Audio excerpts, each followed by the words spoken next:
So I would like to announce that there has been no action taken out of closed session tonight. So I will call this meeting to order and roll call, please. Sure. For the record, Councilmember Riddell Harris will be absent this evening. Councilmember Davis. Here. Dowden Calvillo. Present. Holmes. And Mayor Amara. Present. Can we stand for the pledge and Councilwoman Dowden Calvillo? Okay. Lead us. Please join me in the pledge. I Pledge allegiance to the flag of the United States of America and to the republic for which it stands, one nation under God, indivisible, with liberty and justice for all. Thank you very much. And now we will have the mayor's commendation, proclamation, and acknowledgement. So the first one is the commendation for Paige Culbertson. We are going to go ahead and do the other one first. Okay. Page is 2 minutes out. Sorry, no problem, no problem. Thank you. So then we have a proclamation for National Public Safety Telecommunicators Week. So I will read the proclamation for that, and that is: whereas emergencies can occur at any time that require police, fire, or emergency medical services, and whereas when an emergency occurs, the prompt response of police officers is critical to the protection of life and preservation of property. And whereas the safety of our police officers is dependent upon the quality and accuracy of information obtained from citizens who telephoned the City of Auburn's Emergency Communications Center. And whereas the public safety dispatchers are the first and most critical contact our citizens have with emergency services. And Whereas public safety dispatchers are the single vital link for our police officers by monitoring their activities by radio, providing them information, and ensuring their safety. And whereas public safety dispatchers of the Auburn Police Department have contributed substantially to the apprehension of criminals, suppression of fires, and treatment of patients. And whereas in 2024, public safety dispatchers of the Auburn Police Department handled and processed approximately 27,444 total calls, of which 3,586 were 911 emergency calls. And whereas public safety dispatchers of the Auburn Police Department assist in the processing of reports, additional administrative tasks, and participate in the department's social media presence. And whereas each dispatcher has exhibited compassion, understanding, and professionalism during the performance of their job in the past year. Therefore, let it be resolved that I, Mayor Sandy Amara, on behalf of the City Council of Auburn, do declare the week of April 13th through the 19th, 2025 to be National Public Safety Telecommunicators Week in the City of Auburn in honor of men and women whose due diligence and professionalism keep our city and citizens safe. And I think we have a dispatcher here to receive this.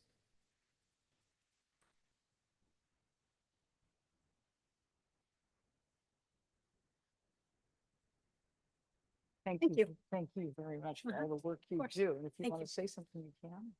I'd rather not. Okay. Thank you. Talk for a living. Okay, thank you. How about that? That's perfect. No, I don't want to put anyone on the spot, but in case you want to. So thank you very much. Now we have the commendation for Paige Culbertson. And so if she could come forward.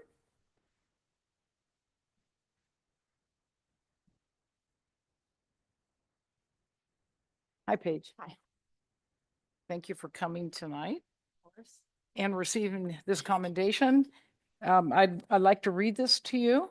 Whereas on February 12th, 2025, the Auburn Police Department responded to an emergency near Placer Street and Chamberlain Avenue, where a man had fallen into a creek and was unresponsive.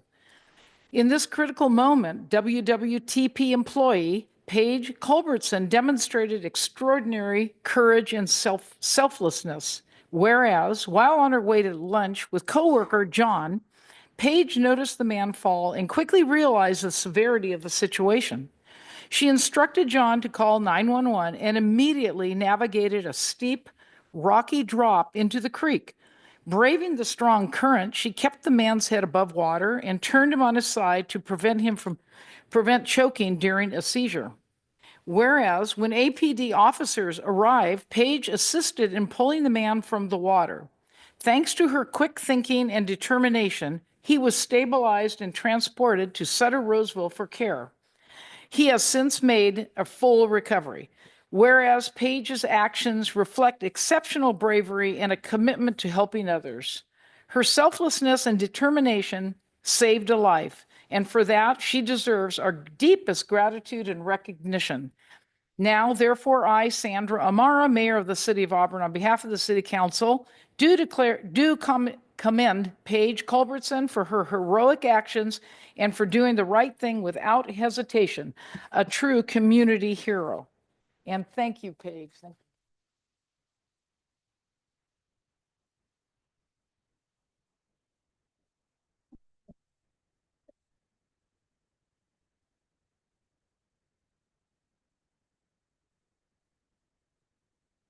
Thank you, everyone. And we will now go on to the agenda, which is the adoption of the agenda. This is a time set aside for council members and or the public to ask for removal, postponement, or a change to the listed sequence of an agenda item. The agenda will be approved by consensus of the council. So is there anyone on the council who is requesting a change or modification? Anyone in the public?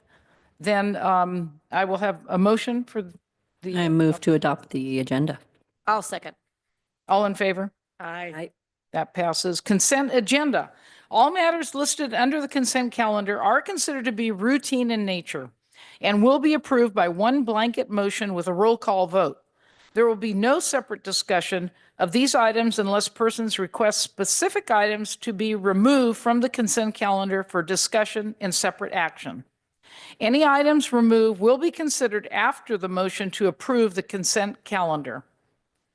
Do I have anyone from the City Council who would like to remove an item? Anyone from the public? Do I have a motion? I'll move approval of the consent agenda as proposed. Roll call, Councilmember Davis. Aye. Dowden Calvillo. Aye. Holmes. Mayor Amara. Yes, thank you very much. And now we will have public comment. This is the time provided so that the public may speak to the council on any item not on this agenda. Please make your comments as brief as possible, not to exceed 3 minutes. The council cannot act on items not included on this agenda. Items may be referred to staff or placed on a future agenda. Do I have anyone on the council that would like to make a public comment? Just very quickly, Yes. I was hopeful that, and I'm putting you on the spot, but hopefully you got a heads up. Canyons is coming to town April 25th through the 7th, and we have some street closures.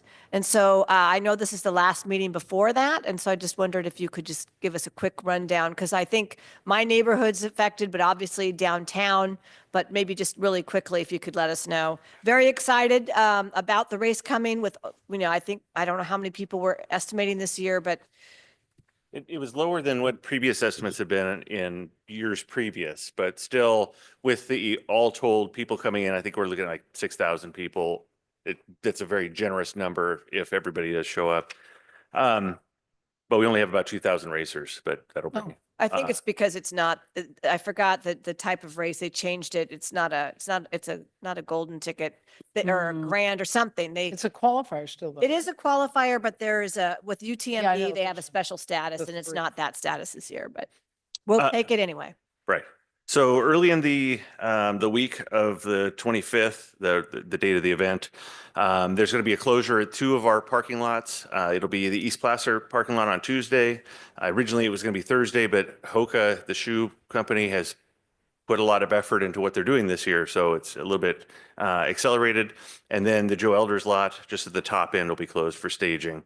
It leads into the regular road closures, which on Friday at 9 a.m., you have the High Street closure, which is the main event area. They erect the arch, they put all the speakers in, get the whole thing set up and staged. The event then takes place, actually that night, the first race goes out at China Wall. So you have the 100 milers will engage at midnight.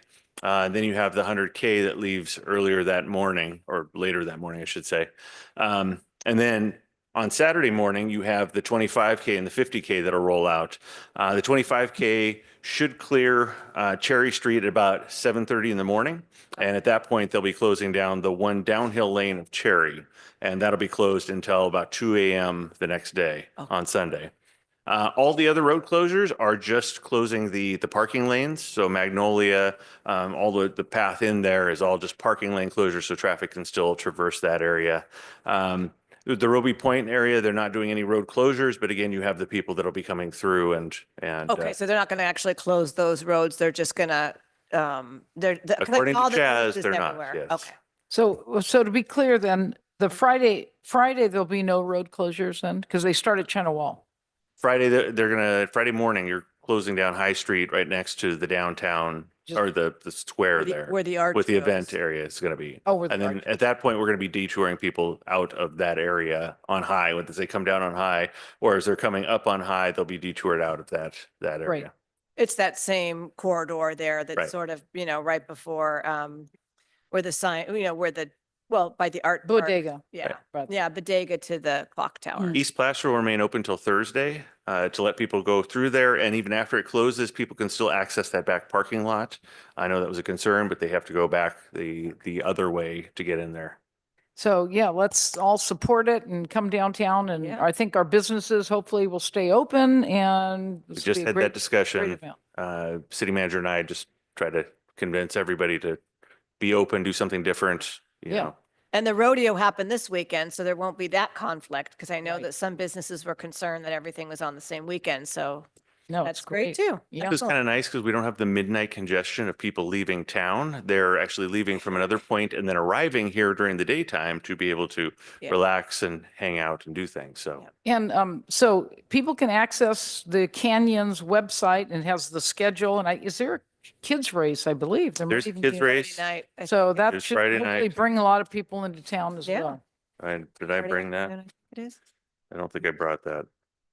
And will we have the street closures on the city's website too, just so people, if they're, okay, great.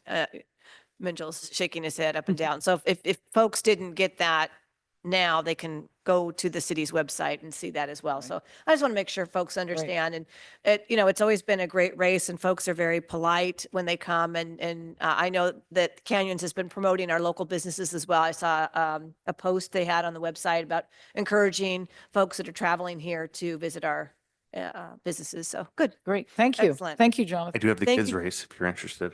Huh? Kids race registration will start at 10 a.m. It's 10 to 5 p.m. And then the actual race is at 5:30 p.m. on Friday. Friday? Excellent. Yeah, and that's going to Great. be in the downtown square Fantastic. area. Hopefully people go down and enjoy Thank you, race. Jonathan. I Okay. appreciate that very You're much. welcome. Thank you. Thank there you. any Madam public Chair. comment? Yeah. Yes. I just wanted to say thank you to Menjel and Public Works for coordinating with Protect American River Canyons this weekend to run 3 shuttles for the cleanup. I heard they were very well attended and I was down there. I saw Sandy and I think Alice, you were down there as well. So thank you for making that happen and getting folks a little bit more further out on the trails for pickup. And I actually got to ride it to a point and walk back. It was great. Worked out. You told them to ban me. No shuttle for you. You're a hiker, Sandy. Yeah. And I want to thank our city manager for braving the pickleball tournament this weekend with me. First time he's ever played and wow, we had a fun time. It was good. So we supported Stand Up Placer and anyway, it was a wonderful, wonderful event. So any public comment from the public? Yes, Okay, moving on. Oh, wait. yes, Oh, I'm sorry, Councilman Holmes. yes. I just wanted to mention that we have been blessed with some great weather. And if you've noticed, we've got a full moon, which and no clouds to, so anyway, I think it's great to have that as a thing for the city to be proud of. I agree. That'll be great for the run too. The Yes, runners. we're that are running lucky. at midnight. Yes, we're lucky. We're lucky. We live in a beautiful area. Yes, we do. Okay, so thank you. So no other public comment. I'll move along to Greater Sacramento Economic Council Annual Presentation. Brad will work this thing. Down is up is down. I remember that from last year. You're all set. Thanks so much. Good evening, Mayor. Good evening, council members. Jonathan Wright, Community and Economic Development Director. It's my great pleasure tonight to welcome Charles Adrian, the Executive Vice President of the Greater Sacramento Economic Council, who's here tonight to give us a presentation on our return on investment, in which we are a partner and a member with them. Personally, we've been working with them directly to fill some vacancies, especially one that's fairly significant out at our airport. We get all the prospector information, so anybody looking to invest in Northern California and in the region, which is helpful, but at this point, we're limited on land base, but hopefully with a Blocker Mead industrial development, we'll actually have better space to be able to contribute to that in the not so distant future.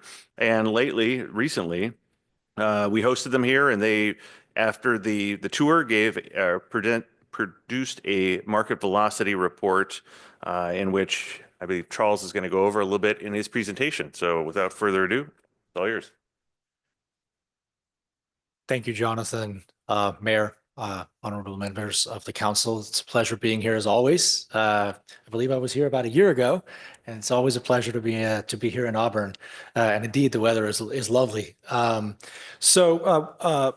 and foremost, I want to thank you all as elected leaders and as city officials for continuing to invest in our organization and for being part of the really, really important regional effort and partnership that we represent as the Greater Sacramento Economic Council. So just as a quick refresher, since we may have, hold on a second. Lit up. It's not lit up now. Let's see. Did I manage to turn it off? No, let me try again. 1 second. There we go. There we go. All right. Whatever I did, it worked. So a little reminder of who we are and a little update on our sort of broad performance as an organization. So we are the regional, of course, economic development organization here for the Greater Sacramento market, covering 6 counties and 16 cities now, of which, of course, the city of Auburn is one. We have now been honored to receive the award as the #3 economic development organization in the world for 3 years in a row by the International Economic Development Council, which is the trade association for economic development. And this is indeed an international award. I think there was a Brazilian economic development organization that was #2, et cetera, et cetera. Our leadership, the way we operate is we essentially leverage public dollars about 4 to 1 with our private investors, organizations and companies like UC Davis and Fulcrum Investments, Sacramento Kings, Kaiser Permanente, Safe Credit Union, et cetera. They really not only invest resources into our organization, but also invest their leadership. And so we have a really high level and high ranking board that meets together with the public sector to create economic prosperity and strategy for the market. Over the last, and these numbers are up until the end of fiscal year 2024 for us. So they're now just under a year old, but we run these numbers once a year and import them into our annual report. So they have improved quite substantially since then. But over that 9-year period, we did about 118 relocations and expansions into the market, generating over 15 billion in economic output and 33,000 jobs here in the market, either directly from the companies that invested here or indirectly through the vendors that they supported or the people who work for them went out and created jobs essentially in local retailers, et cetera, et cetera. That, by the way, represents about 1/3 of all net job creation in the Greater Sacramento market. We can't take credit for it. We should always give companies the credit, but it shows you a little bit about the impact and also the involvement that our organization gets in terms of job creation here in the market. So how do we do what we do? I mean, on a very tactical level, we support companies, as Jonathan mentioned, with real estate site selection and assistance, right? We get a lot of inbound and interest from companies looking in the market. We help companies with identifying state and local incentives. We also advise local communities on how to better align their incentive, for example, incentive policies with inbound investment. We do a lot of custom research and analytics, and I'll talk about that in a minute with the Market Velocity partnership that we just finished up, which was really phenomenal. We did a lot of just connecting, if you will, including the consulate service providers, et cetera. We help companies identify talent. We help also with a lot of international companies that are looking to locate here. We help their staff find services and just generally getting fitted into the community. And you've probably noticed if you follow us on LinkedIn or any of our other social platforms, just the reach that we have. We have a pretty big bullhorn, which is why we have that there for our public relations and marketing work, singing the praises of the region, but also talking about the companies that are doing great work here.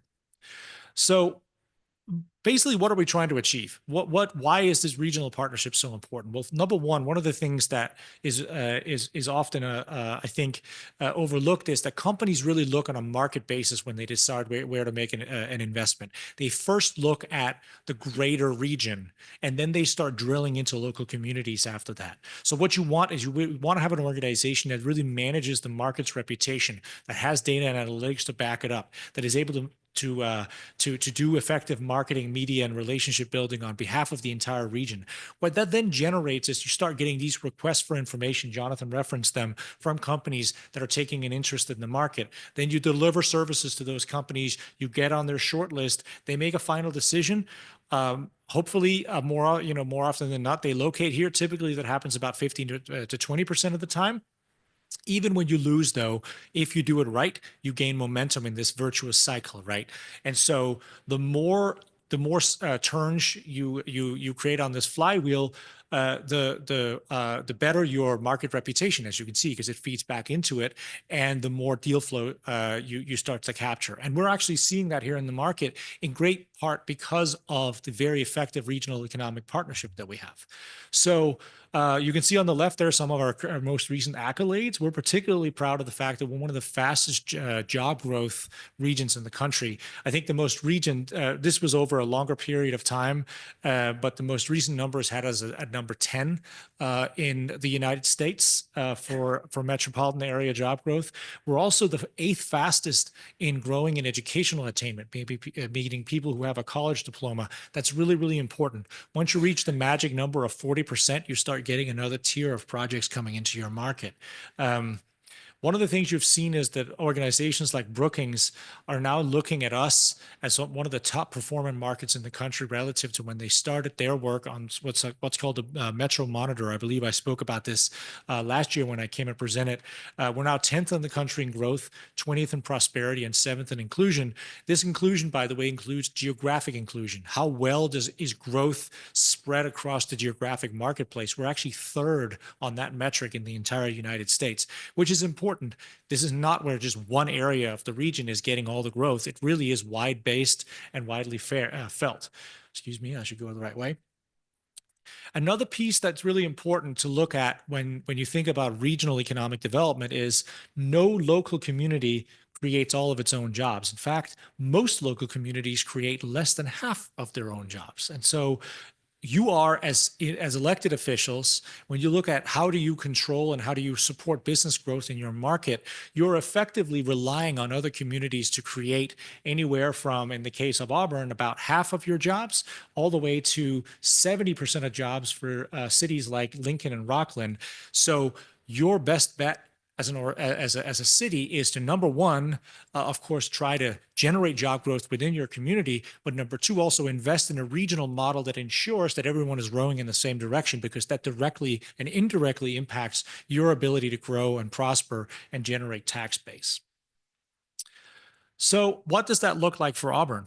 We have, this was the first year full year that you have been investors in the Greater Sacramento Economic Council up until the end of, or excuse me, July of 2024. So that was a modest, but I think a very, very important investment for your community of just over $5,000. That is modeled because of the regional work that we do with companies like Bosch that located in Roseville. So have generated about $70,000 in tax revenue for an ROI of about $13 to 1. So $13 in new taxes generated in sales and property for each dollar you have invested here. That is about average for where we have been across the region. It's a pretty good investment to be an investor in GSEG, I would say.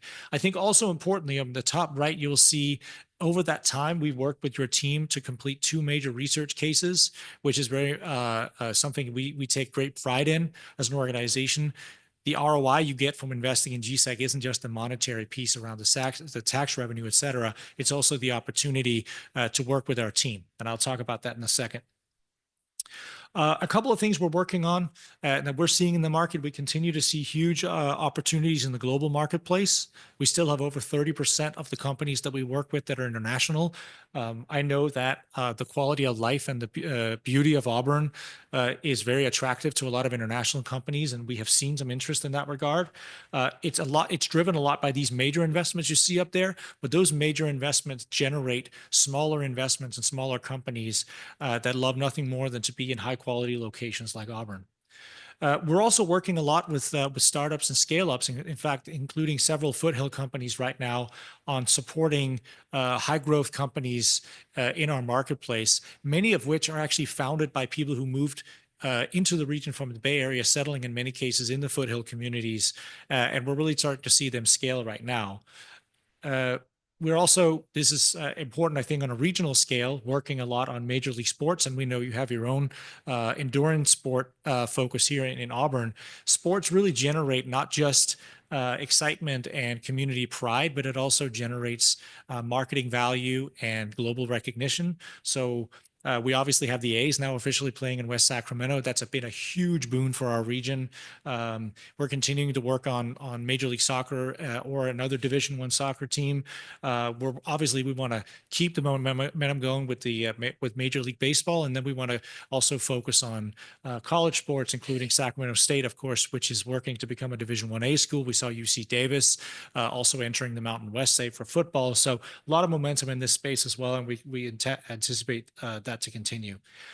Now, finally, let me talk a little bit about Market Velocity, because this is a program that you all, through the leadership of your city staff, were able to get in on early, if you will. We just launched this initiative this fiscal year. We're going to be working with all of our 22 investor communities, that is counties and cities, on customized analyses that elevate municipal performance on deal flow, basically identifying what is your best opportunity, where can you and we work together to ensure that you present as a community your best face, if you will, to a prospect that's coming in, and making it as easy as possible to make a decision to go into your community when you get on that short list, right? So we completed a regional scan, which really talked about sort of regional best practices and also some out-of-market best practices. And we wrapped that into some of the work we've been doing on the California Jobs First initiative. And then we are doing 8 community assessments this year. Auburn was the 3rd we completed, and we just delivered it this past week to your team. And so I'll just highlight the findings here, but Jonathan, of course, has the full report, and I'm sure will be happy to share if he hasn't already. So one of the things that we found in our market analysis, for example, is most of the market demand for space in the Auburn submarket, if you will, which is not just the city, it also includes some areas outside, is high quality space. You're seeing a lot of interest from high quality companies.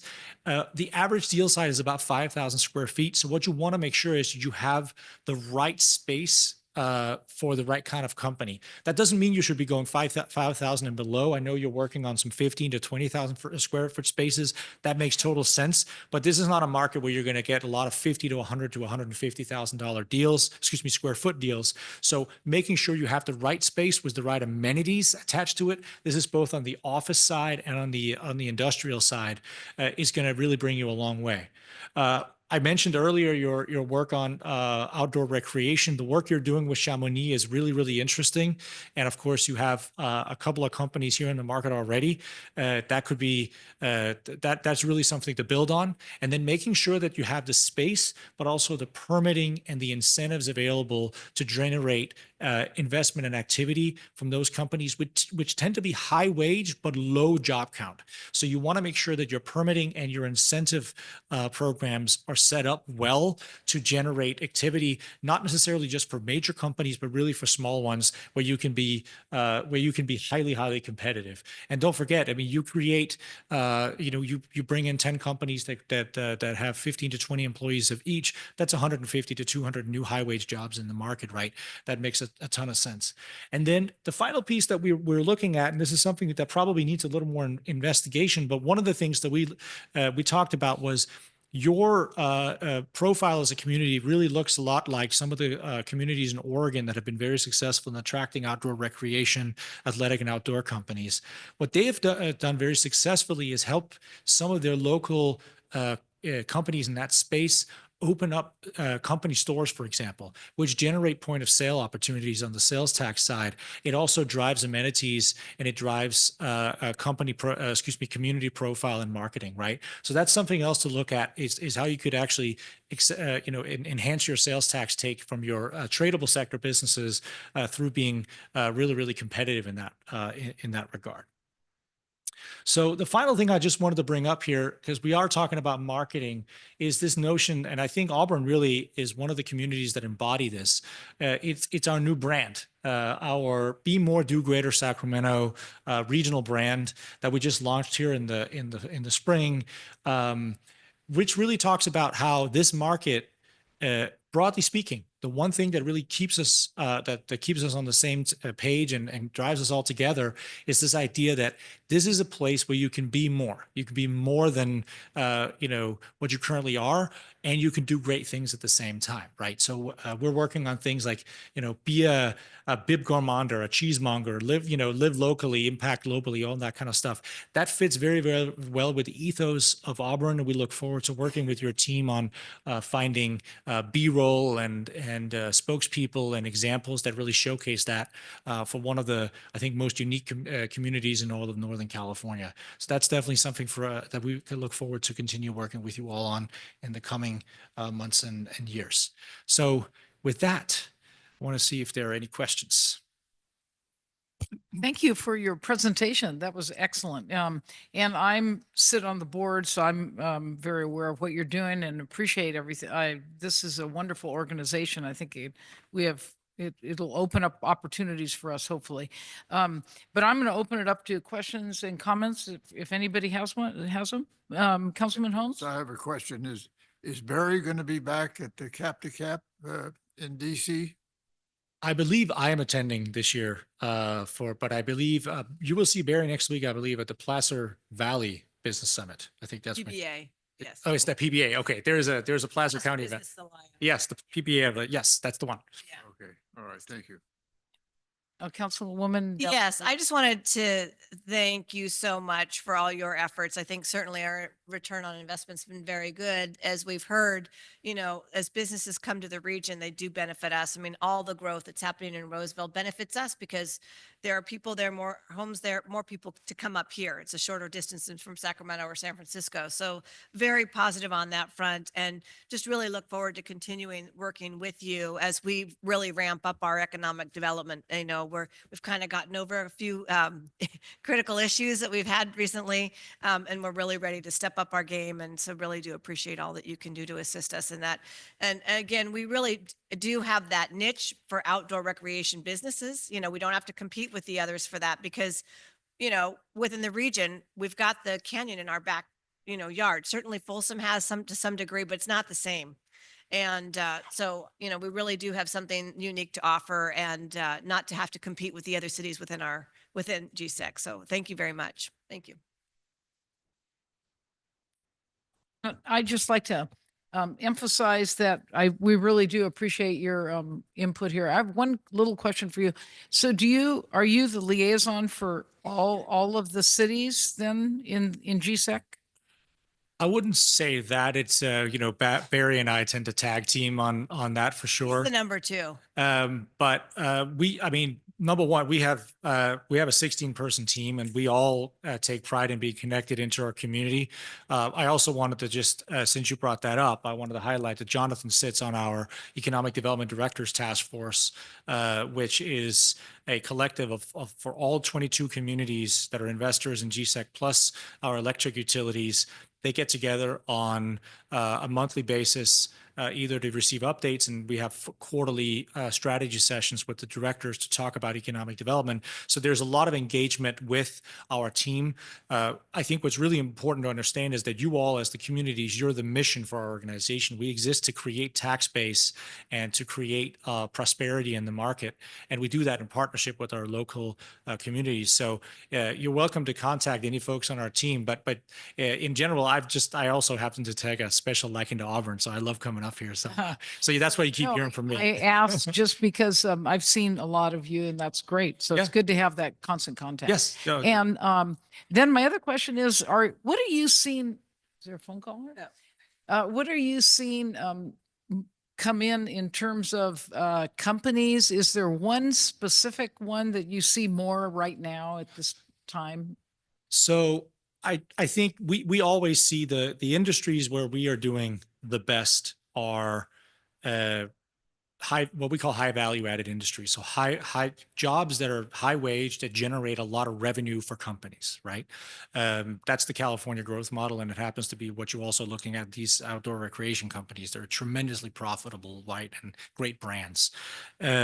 We're seeing a ton of activity in the semiconductor space, which is not surprising. We talked about this the last time I came up. So Bosch, perfect example for Placer County and for overall Roseville in particular. But we've seen the 50 freeway corridor really explode in that regard. We continue to see strong interest from clean tech as well, and I know you have a niche here as well in that space.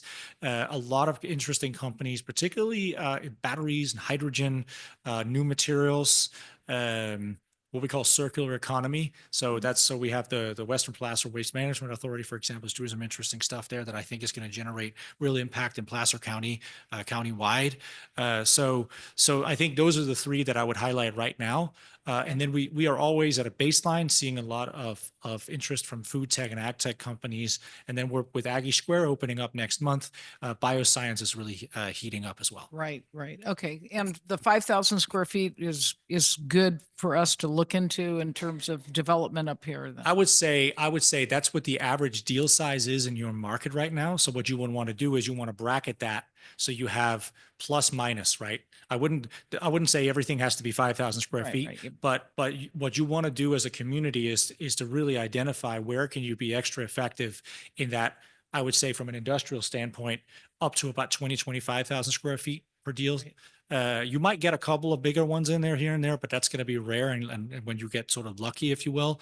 And then on the office side, you're going to be a little tighter around that 5,000 square foot range. Right. Make sure you can accommodate those. That doesn't mean that everything has to be that size. You can easily have a building that's much larger that can be demised down, Right. but just make sure that your processes, your permitting is geared well towards delivering that type of space into the market and ensuring it's high quality, because that's the kind of employer that wants to be here. Great. Thank you. And again, I just want to reiterate, thank you. It's been real helpful for our city, and I'm glad we joined. And my intent is to keep going. So Okay. thank you very much. So Well, thank you for your support. and is there any questions from the public? Okay. Thank you. Thank you very much. No. And so the next one we have number 6 on the agenda is the 2024 Police Department Annual Report Presentation. Chief Morrison. All right, let's see if I can get this thing.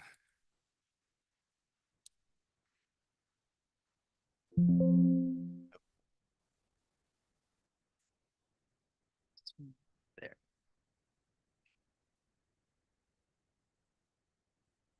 Good evening, Madam Mayor, City Council members.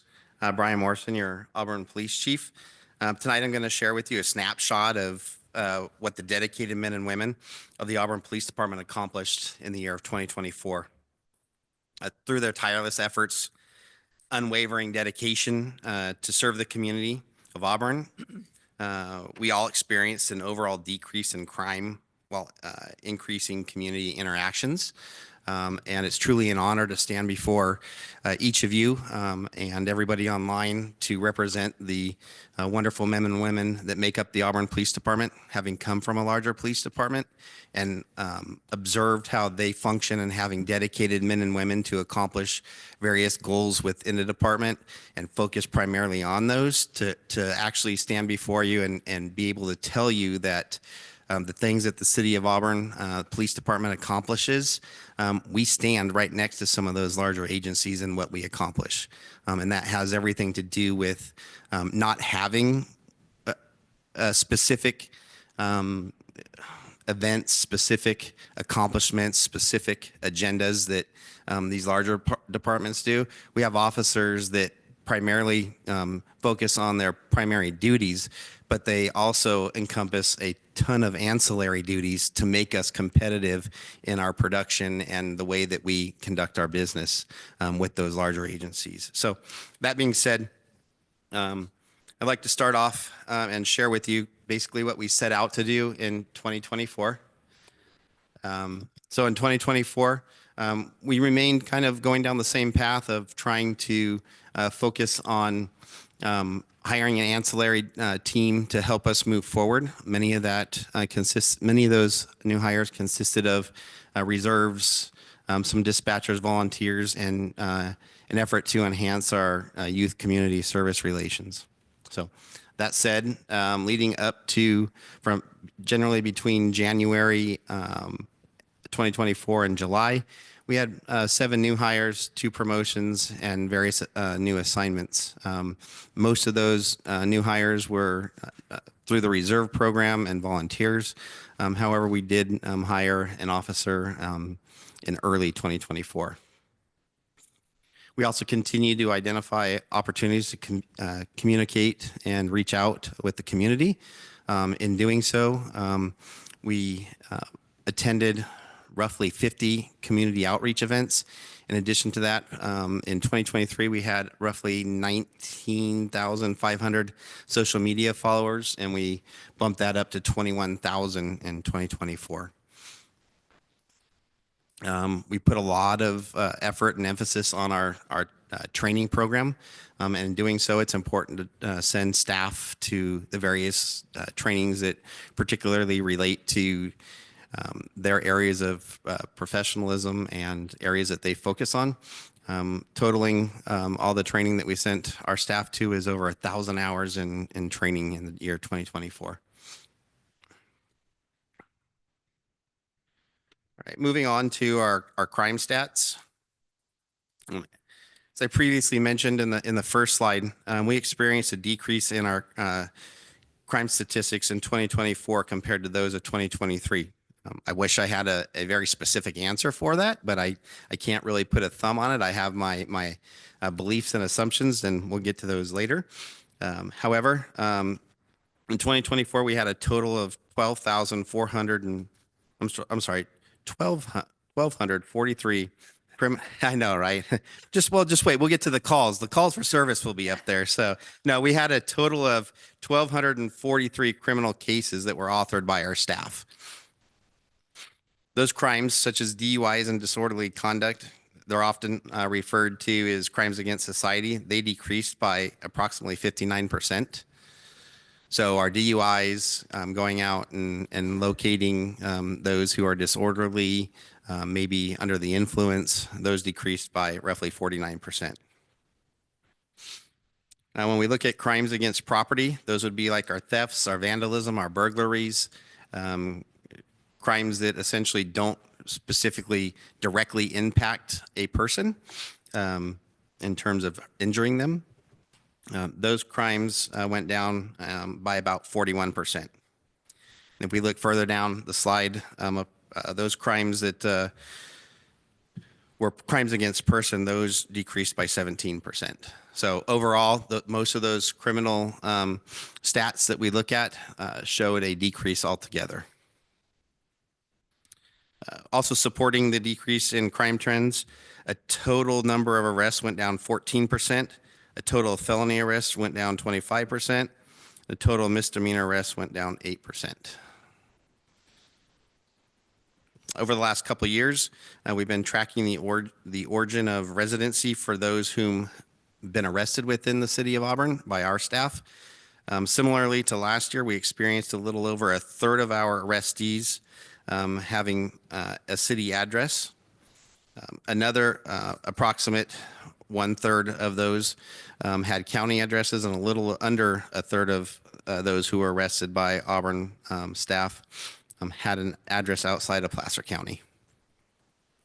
I bring this to your attention because the 2-year statistic is interesting as it supports the fact that our staff is being equally as impacted by those who actually reside in the city, but at the same time, those who are coming into the city limits, which obviously we need the staffing to be able to interact with those folks and ensure that those who are coming into town with bad intentions are rightfully being contacted and questioned by our staff.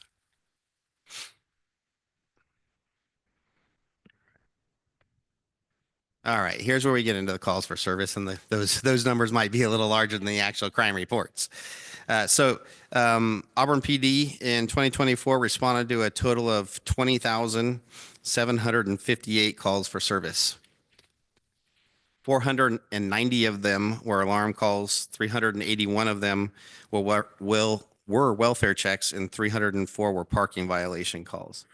As you can see up there, I know last year during Chief Canan's annual report, there was question about the alarm calls for service and how high they were with false alarms. We've since we started noting those who were repeat offenders and sending out notices of violation to false alarms and beginning to notify those folks that they needed to fix the problem or an administrative citation where they potentially face that. So. As we look at our response times, this is an interesting stat, in my opinion. There's no real state standard for response times, excuse me, for priority 1, 2, and 3 calls, but it's not uncommon at the same time for departments to aim at response times within 5 minutes for a priority 1 call, 12 to 20 minutes for a priority 2 call, and within 60 minutes for a priority 3 call. As you can see up there, our response times they beat any potential standard or times that many police departments aim for. Priority 1s are definitely under a 5-minute response call. Our response time at 4 minutes and 42 seconds.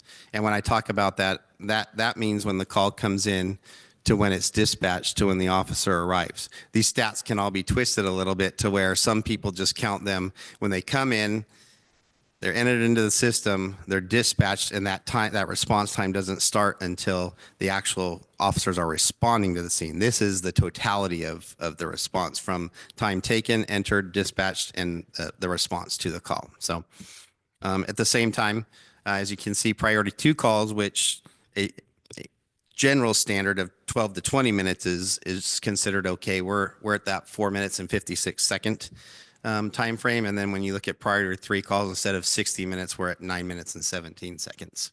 I can tell you again, having worked at previous agencies, that the response time within this city is amazing. And I think the community is very fortunate to be able to live in a community in which the police department is so responsive and has the ability to get to serve them in such a quick amount of time. Chief, could you just remind us really quickly what priority 1, 2, and 3 are? Yeah, so but priority 1 is essentially going to be your 911 calls that come in. Definitely those crimes in progress where there's considerable consideration for, if you look at it, your crimes against persons would generally fall in there, the crimes in progress. Your priority 2 calls are going to be more of the crimes in progress that are going to tend to be more in the area of your property type crimes where they're occurring right now. And then if you look at your priority 3s, those are going to be your generally most of your report writing calls. Your report, right? Report calls in which no one's on scene, They're responding and they're actually, it's customer service essentially. Excellent. Yeah. Thank you so much. Yes. All right. And then as you can see, the men and women of the Auburn Police Department receive, dispatch, respond to these calls for service way under times that have been kind of industry standard, I guess you could say. In that, we place a lot of value in getting the community's feedback. And the bottom right half of the screen here, or quarter of the screen, this is essentially our mechanism to ensure that the community is satisfied. We get feedback, satisfied with the actual service that the police department provides. That mechanism is described as Q-HIT. Q-HIT officers or community calls in, their concerns are entered into the system as a call for service by our dispatchers. And at that point, the officers respond. And once that call is fully completed, they receive a text message that asks for how they felt the service was provided to them by the dispatcher, as well as the officers who responded. What's interesting here and great to note is that similarly to last year, almost 90% of those who provided feedback rated our staff with a positive satisfaction score. So we had in 2024, 2,900 surveys that were sent. 1,300 roughly of those had a response. 1,800, almost 1,900 of them had positive response in Q-HIT.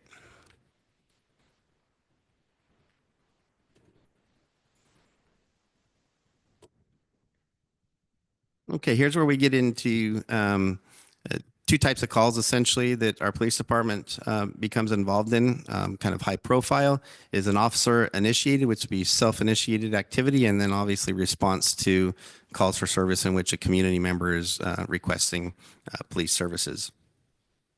This slide breaks down some of the most common proactive police work our officers conduct. Though more often than not, it doesn't result in enforcement, but the proactivity is aimed at being visible to deter criminal element away from neighborhoods and businesses. So if you look at this, yes, they may not be exciting in terms of enforcement. However, this is where the visibility kicks in, where we're protecting those neighborhoods as well as the business districts. So we conducted of the 12,000 total incidents. We conducted almost 6,300 area checks, roughly 2,500 traffic stops, 1,300 business checks, and just general security checks throughout the city. Over on the right-hand side, you'll see some of those businesses and areas that drew more attention to us, just given the potential of criminal activity, so on and so forth, where we felt that higher visibility was beneficial. Then down there in the bottom left corner, this is where the foot patrols, we recorded 221 hours of foot patrols where the officers are getting out and walking through the various business districts generally. Is that annual number? That's an annual number, yes.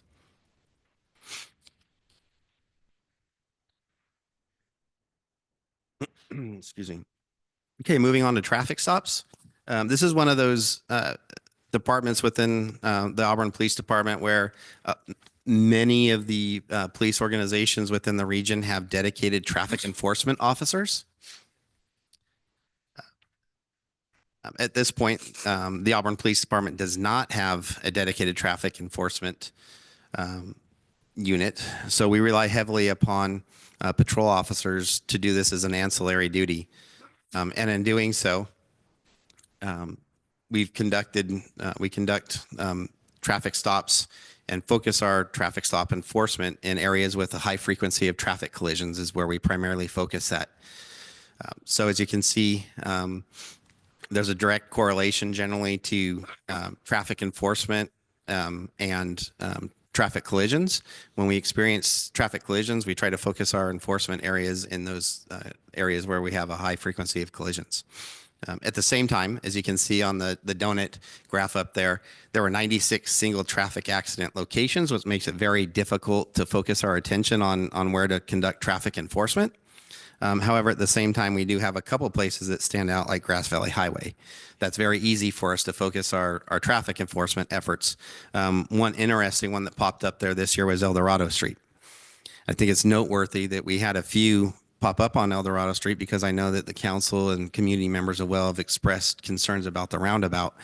So with that said, we're going to keep a close look at that activity to see if we can gain an idea of what the causes of those collisions are and anything that we may be able to do to help, future studies or whatever that looks like. Because I know there was talk about maybe realigning some of the lanes and so on and so forth. So we might be able to help with that if we continue to pay attention to these And enforcement we've efforts. been without traffic enforcement dedicated staff for quite a while, correct? I mean, it's been I can't even remember when we last. Probably the Chris Foreman days, probably. Yeah. Yeah. Yeah. So that's, what we have is just the men and women. What we do is we set up and we identify a directed patrol plan month to month. And oftentimes when we see a rise in traffic collisions, we will dedicate our directed patrol to those efforts. It's an ancillary duty which everybody gets assigned for that month, and we try to have an impact on the frequency of traffic collisions. Other duties is described. Yes, right? exactly. We all Yes. have that. Yes, in our yes, we do. Thank you. Absolutely. All right, DUI efforts, as I spoke of earlier, this would fall under those crimes against society. Our DUI efforts, we continue to make traffic stops as much as we possibly could. As I mentioned in those previous slides, the men and women of the police department, they're cognizant of all the indicators related to impaired drivers. DUI arrests have decreased with patrol officers and officers even coming in for overtime. So it makes this statistic a little bit interesting to me because I know the efforts have continued. But at the same time, I start to draw a conclusion is if we're seeing all the crimes decrease, does that mean that actually the DUIs are decreasing to a certain extent as well? Because the efforts are still there in terms of the number of traffic stops. However, is the word getting out to the community that the importance of not driving under the influence or impaired in the city of Auburn is getting out, and we're just not seeing as many DUI drivers out there because those stats have come down, as you can see, a decrease in 27% compared to 2023. However, the interesting piece of that is the average blood alcohol content was roughly the same as 2023, and that was 0.197, which is obviously beyond twice the legal limit. And again, the efforts are still there. We had 2 officers who reached Mothers Against Drunk Driving threshold of 25 or more DUI arrests who will be recognized this year in their awards ceremony. Officer Snitz at 56 arrests and Officer Bandia at 31 arrests for DUI. That's great. So. Okay, homeless efforts. So while going over this PowerPoint, I located a little typo. Our incidents related to homelessness was actually 668 rather than 558 up there. So with that correction, of those 44 camps were either cited or tagged for abatement. They were either proactively located or called in by a community member, at which point initiated the police response and either contacted the tenant or they actually tagged it because they weren't there and they were requesting them to vacate. As we look at some of these stats, CSO Williamson made 331 of those 668 contacts. Those were initiated by her and based on the relationships she's developed with some of these homeless individuals. In doing so, CSO Williams was the primary reason we saw our chronic homeless count drop from 26 in 2023 down to 19 in 2024. And to date, in 2025, our count was as low as 14 chronic homeless in the city of Auburn. I would say to sum up those bullet points up there in blue regarding her efforts, she's successful basically through her persistency and her ability to spend time contacting these folks with the resources that she personally knows and has. And it's all done through persistency. You just never know when somebody's going to be ready for services and the help that they need. And that's why she approaches them at the angle that she does. As we talk about and kind of look into code enforcement, obviously, based on the stats up there, we have one code enforcement officer, and in doing so, he definitely helps us focus with the police department, but assists with fire as well as buildings and so on and so forth. So he had 196 total cases. He closed 193 of those. So 3 of those went unclosed. Issued some sites, helped with some building inspections, and went out and proactively found businesses that were violating our tobacco ordinance. He also proactively took on the ownership of dog licensing. So the police department's now handling all dog licensing.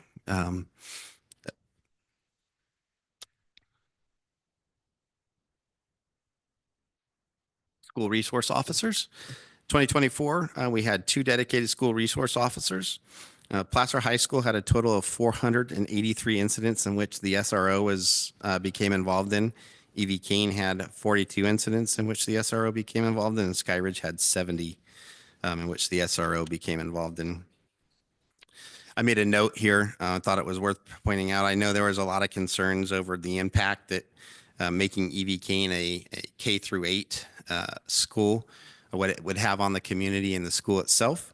What I found interesting was that bottom right stat, is that the SROs only wrote 4 juvenile court referrals in 2024 when this occurred, when this combining the classes together, or the K through 8 model, compared to 8 in 2023. So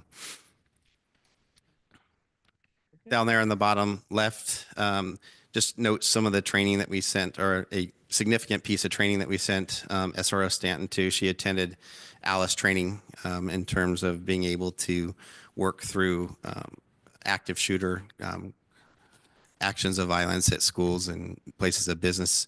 It left out a little bit here. She's actually, this class that she went to, she became a trainer in this. So she goes and helps and works with Placer County's school resource officers, and they train So Cool. we still have our SRO then? I thought we lost him through that grant. Yeah, so we have 1 dedicated, but we started the year with 2, Yeah, and the grant expires for the SRO program on June 30th. So okay. yeah, so we have 2 through the 30th. We actually moved one of them kind of ahead of time, just help out with patrol staffing. Right. And we will still have 1 beyond June 30th. Oh, So okay. yes, she will actually be in charge of responding to all 3 of the schools within the city. Okay. Yeah. Thank you. Very welcome. Okay, the department of the hour, the department of the week. So words can't express enough how proud I am of this group. Though they would like to never acknowledge it nor take credit for it, but this group that I'm about to talk about and discuss, they're truly the lifeline between the community and the police department, the police officers. They're the brave ones behind the scene that oftentimes don't know what happened. They don't know exactly the outcome, but they handled it. They took the initial call, and they heard people at their worst moment, and they're left kind of in the dark as far as what happened, but at the same time are responsible for making sure that everybody has the correct information. They're beyond humble. Words can't describe how humble they are. As they're being recognized tonight during National Dispatch Appreciation Week, the slide displayed on the screen is a small snapshot of why we're so fortunate to have these group of ladies work for us. And I can't put into words what they do. However, coming from and being a part of a larger communications center, I will put these ladies up against any large communication center. These ladies multitask more than anybody that I know. They are a single dispatch. They run as a single dispatch unit. They take the calls, they enter the calls, they dispatch, they run individuals out based on the officer's requests, and they do that all by themselves, where many dispatch centers have people dedicated to call taking only, and they only have people dedicated to dispatching. So just kind of a snapshot of the multitasking that they do. As we look to some of their accomplishments during the year, they took 27,444 calls for service. They took 911, roughly 3,600 911 calls, roughly 2,000 emergency calls, and another almost 22,000 non-emergency calls for service.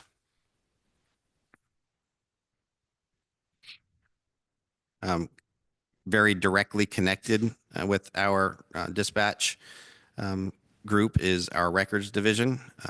At the same time, some of their ancillary duties, again, I'm talking about ancillary duties, they work closely and actually conduct some records tasks at the same time. Our records department, they completed 847 PRA requests. They produced 421 outside agency reports, processed 400 citations, routed roughly almost 1,700 cases to the DA's office. And a lot of that is actually, when we talk about cases routed, that's much of the dispatchers' contributions to the records department. And as you can see, they pulled 208 subpoenas and sent officers to court. Their favorite tasks, I can tell you that much. No.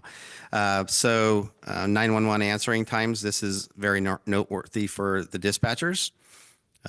The current standard for answering 911 calls in California is 90%, meaning that all 911 calls shall be answered within 15 seconds coming into a communications center. On average, our dispatchers answered almost 92.25% of their 911 calls within 15 seconds, which is outstanding compared to that standard that's set for the dispatch system. Our criminal investigations division, they worked approximately 300 cases. 153 of those were new cases that came in through their division. 165 of those were cleared by arrests by exceptional means or unfounded. 100 of those were suspected child abuse that they either sustained or were able to evaluate out. They received 300 cyber tips, made 5 arrests on those, conducted 22 death investigations, 22 missing person cases, and then 100 cases were routed to that detective division to follow up for patrol. They spent roughly 1,700 annual minutes completing 58 arson and sex offender registrants. And then tightly connected to the criminal investigation division is our property and evidence, who booked all the items listed up there. We have one person who's dedicated to our property and evidence who handled 1,400 pieces of evidence, and then we break it down. Right now, our current inventory is 3,700 roughly, and then break it down to those items that she roughly handled in specific categories. 175 were drugs. You can see how those drugs broke down. 171 guns, over $2,000 in cash. She stays very busy in there. Right, moving on to our volunteers. Our volunteers, I can't say enough about our volunteers either. Our volunteers, these individuals, they basically allow us to conduct many of our community outreach events that we host and are a part of. If we look at 4th of July, Those are the folks that we call upon to help us with traffic control. Those are the folks that help us with the parades. Those are the folks that go to, with the assistance of the sworn officers and reserves that go out to the home shows and those various community outreach programs. They attended a total of 20 events. If you look down underneath that, drug take back. Spring of 2024, we collected 588 pounds of prescribed drugs that the community no longer wanted and were asking us to get rid of. In fall, we collected 358, totaling 946 pounds. Also, one of the major components and assignments that our volunteers conduct is live scans. It's primarily run by 3 volunteers, and they conducted a little over 1,200 live scans in the year 2024. That generated roughly $18,000 in fees associated with those live scans. Technology updates. Back in 2022, the Auburn Police Department recognized a need for a ALPR program. We decided to go with Flock Safety. In 2022-2023 fiscal year, we added 6 cameras. All cameras were installed and they were operational then. We added 6 more cameras in 23-24 fiscal year. 5 of those 6 cameras have been installed. The 6th one is pending. Caltrans helping us with the installation of that. I bring this to your attention though because those cameras in 2024 were responsible for several arrests. They read 19,000 plates. They allowed us to make arrests for 3 individuals with a stolen vehicle, one who was armed with a deadly weapon, and then our PRCS probationers. It also caught one of those individuals who was wanted. Citywide camera program. We also recognize the benefits of having a citywide camera program. In doing so, in 2022, the School Park Preserve experienced a surge in calls related to student and juvenile issues, resulting in 160 calls for service. 2023, late 2023, I believe, the cameras were installed. Along with proactive policing efforts and a number of calls, our number of calls decreased by 61% just by those cameras being installed in 2024. We saw some of those same benefits with the installation of the cameras at the Chamber of Commerce. All of those cameras also reduced calls coming into the police department related to juveniles to include disturbances and vandalisms, which also were reduced. So Are you constantly expanding that and looking for other areas, or do you have money for that? we're very much open to doing that. And we would be open to finding funding to do so. If you walk into the dispatch area, again, an ancillary duty where some people have people who sit in real-time crime centers, the dispatchers are there looking at large TV screens with all the various camera footage, and they can proactively, if they see something that isn't quite right in their mind, send an officer out based on that. So Great, that's great. yeah. So the idea would be to expand on it. It's just a matter of finding the locations that it would be beneficial at the same time. Some people are saying now the pickleball courts are being, I was just going to say, my guess is that with the pickleball courts there and the additional folks there at the park, I suspect that number will go down even further. I would like next to think year. so. Yeah. Yeah. But the pickleball court might be a great place to put that at some point with some of the. yeah, it's well lit, but I think they're having some issues, I think. Okay. Skateboarders Yeah, definitely worth noting. in In the pickleball courts. court? Actually, in the courts. Yes. Okay.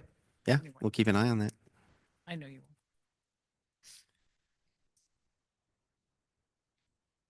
All right, some challenges as we approach 2024. One of the main ones was recognizing that our body worn camera program that began in 2017 was essentially the life expectancy was coming to an end on them. We were able to purchase Axon cameras in 2024 to replace the obsolete VView body-worn camera program. Those cameras, the VView cameras, were no longer supported after 7 years, resulting in those cameras needing to be replaced. Proactively, we went out in that purchase of Axon and found some grant funding as the council approved and offset the associated cost with the Axon body-worn cameras. They are extremely efficient for our officers and being able to take snapshots and book them into evidence and to attach them to reports. So that the efficiency of them has turned out to be tremendous. I just thought I'd like to point that out so that you had a kind of a little idea of the product that we got compared to those obsolete VView cameras. Our radio infrastructure in July 22, we are informed that our current radio is at the end of its support due to the aging infrastructure. Our maintenance vendor, they permanently closed their shop and they were no longer available. So we were kind of just on a lifeline out there. We identified a course of action, and that was to transition to the Placer County radio network, which requires the purchase of new radio equipment in order to replace the old outdated ones.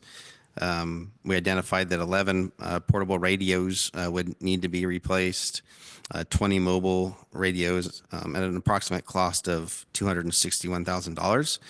We consider this a work in progress. We're able to use the equipment that we have. However, we're slowly going to reach those numbers that I previously mentioned as a work in progress. In 2024, we secured and obtained with council's approval to accept $45,000 in Cal OSHA grant, and we've since purchased 4 of those 11 radios with that funding.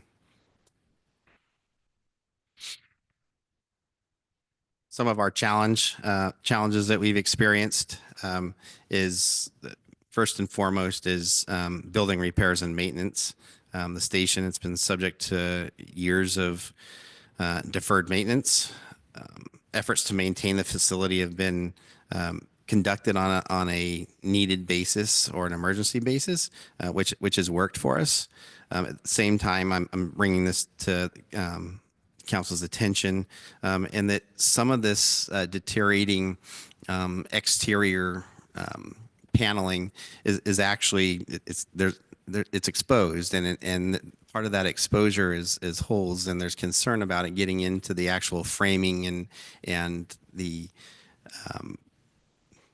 just mostly the framework and the structure itself. And the last thing we want is the dry rot to get to that. So there are those things that we'd like to point out so that we can hopefully stay ahead of any permanent damage of the structure. And then we move down into technology maintenance. There's significant growth in technology requirements, and many desktop computers based on identifying those became outdated and struggled to meet the performance requirements. Took a proactive approach with those performance related issues, and 11 desktop computers were replaced, an approximate cost of $21,000. At the same time, we also established basically a annual replacement of a much smaller number of computer desktops so that the cost is spread out. Instead of having one bulk cost replacement of $21,000, we've hopefully reduced it to needing several less $1,000s to replace them annually. Before you leave that slide, just on the building and repairs and maintenance, I trust you have communicated these concerns to the city manager so that we can incorporate whatever repairs in our capital improvement program. Okay, thank you. Yeah, we're working on all that. So yeah.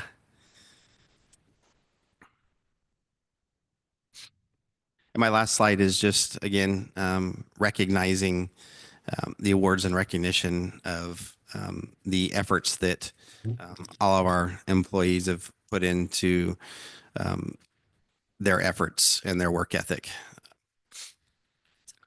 So every month we dedicate an employee of the month. We recognize any MAD recipients. There's a annual Moose Lodge Award, which CSO Aranda was the recipient of this year. American Legion does an Officer of the Year. Thought I'd just throw that up there. I had a more detailed report there that actually got into everything that they did, but this actually captures a lot more. And It's great. that's the end of my report. And if anybody has any questions, I'd be happy to answer. Well, I personally would just like to say, thank you. And I'm very, very impressed. You haven't even been here a year, have you? Well, he's. No, I mean, as As chief. chief. No, just a couple months. No, thank you. You're very welcome. Very impressive. And I do want to say, I do like the report. It looks like we're doing very well in Auburn. Crime is going down. And I appreciate everything you're doing. You are very responsive. I don't get very many calls like I used to. I'm sure that's a result of you and the staff. And also I want to thank volunteers too. I hope that we can even expand on that. I have mentioned earlier that, you know, even a meter maid program someday, maybe we used to have that program, would be wonderful. And seeing officers on bicycles going through town would be wonderful too. And I know it takes time and you're working on it, but anyway, I do appreciate it. My neighbor just said she was accepted to your volunteer program. She was so excited and she's top of the line. So thank you. And I know you utilize them quite well and do very well with your staff. So I want to personally thank you that for all you've done. What a thorough report. And so with that, I don't have any questions, but if there's any other questions or comments, I think we asked a few on the way. Okay. Councilwoman Dowden Cavillo. Thank you very much for the excellent report. Appreciate it. And I did ask a couple of questions along the way, so thank you very much for that. You know, outstanding service. I'm very appreciative of the men and women that work in all of our public safety forums. Very impressed. And I really liked seeing the response times. So kudos to you. Kudos to everyone for those great response times. You know, priority 1 or less than 5 minutes, and priority 2 less than again, still less than 5 minutes. So, and those are critical calls. You know, when someone's personal safety is at risk, it's so important, and just really like seeing those. So thank you very much, and keep up the excellent work on all of this, but in particular, very impressed with these numbers. Thank you. Yes, I'm wondering when E.V. Kane became a junior high school. E.V. Kane's been a middle school, but they expanded it last September, K8. K through 8. Same with Sky Ridge. When it was founded, when E.V. Kane was founded, of course, it was founded as a junior high school.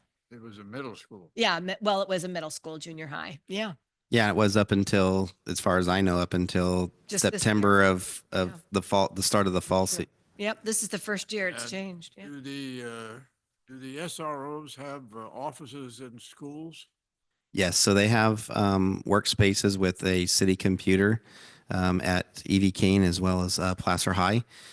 We thought it was very important to do that so that in the event of an emergency, they didn't have the response time from being at a computer at the police station doing their report and having the response time out there, where if they have a workstation out there, they can do their reports, but they're also on site to have an immediate response to respond to anything that the staff may need them for. And more importantly, they're visible. You interact with kids. They become aware. They're deterred when they see officers. It's wonderful program. And those are our important citizens of the future. Yes, well- So it's fantastic what you're doing. So I'm wondering, with traffic fines and presumably other arrests where there are fines, are those handled by the county district attorney?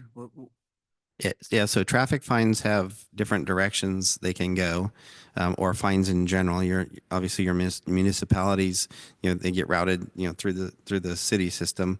However, your vehicular citations, they go through a court system, and then your criminal citations, they also go through the Placer County court system. Does the city receive any of those fines? It's minimal. Most of the fines are allocated to the court process. Minimal meaning, Thank you, state government. I could get you the actual numbers on those, but it's very insignificant compared to what the actual fine is. all right, thank you. Yeah, Davis?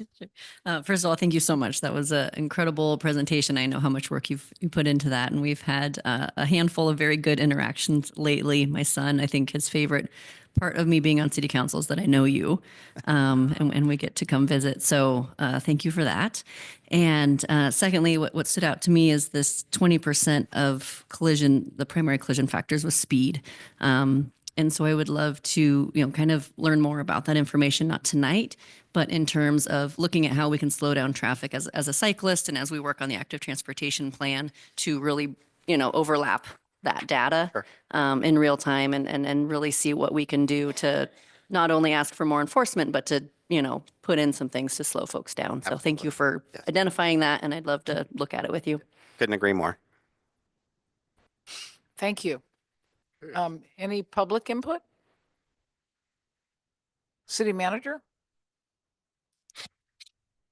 I just wanted to point something out. So Elijah working on the code enforcement. So closing 193 of 196 cases is like, I've never seen stats that are that high. Yeah. Most of the cities that I've been in, it's like maybe 50%, 75% get closed in a year. So having almost 100% is pretty impressive. So just kudos to Elijah for that. Thank you. Yes, Thank great. you.